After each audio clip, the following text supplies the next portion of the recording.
भारत सरकार की ओर से विदेश सचिव विक्रम मिश्री ने नई दिल्ली स्थित ईरान के दूतावास पहुंचकर ईरान के मारे गए supreme leader Ayatollah Ali Khamenei के प्रति शोक व्यक्त किया।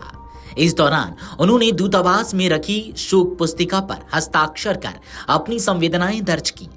विक्रम मिश्री ने खामनेई के निधन पर गहरा दुख व्यक्त करते हुए ईरान की सरकार और वहां के लोगों के प्रति संवेदना प्रकट की।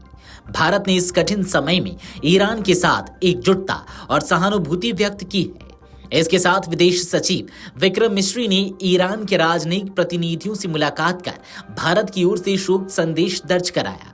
उन्होंने खामनेई के निधन पर गहरी संवेदना व्यक्त करते हुए ईरान की सरकार और वहां के लोगों के प्रति सहानुभूति जताई।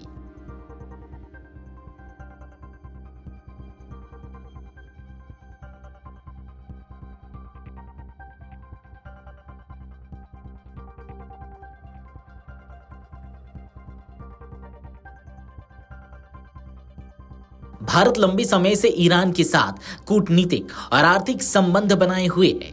ऐसे में इस घटना के बाद भारत की प्रतिक्रिया को क्षेत्रीय कूटनीति के लिहाज से महत्वपूर्ण माना जा रहा है।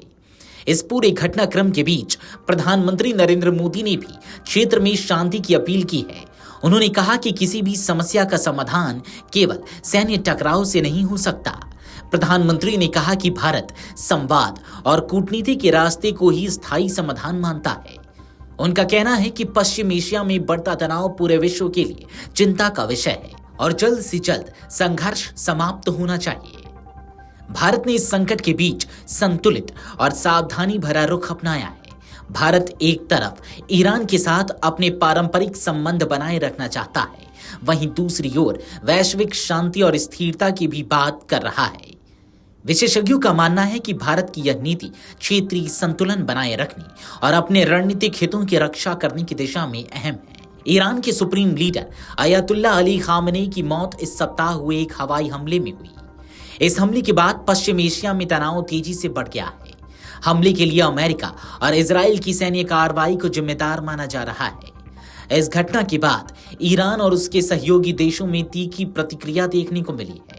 कई देशों ने इस घटना पर चिंता और संवेदना भी व्यक्त की है।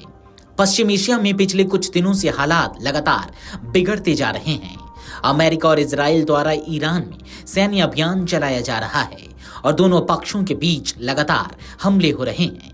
इस संघर्ष के कारण पूरे क्षेत्र में अस्थिरता बढ़ गई है। कई देशों को आशंका है कि अगर स्थिति जल्दी नहीं संभली तो यह संघर्ष और व्यापक रूप ले सकता है। वीडियो डेस्क अमरउजाला.com। अगर आप ये वीडियो YouTube पर देख रहे हैं तो हमारे चैनल को सब्सक्राइब कर बेल आइकन दबाएं और Facebook पर देख रहे हैं तो हमारे पेज को लाइक करें।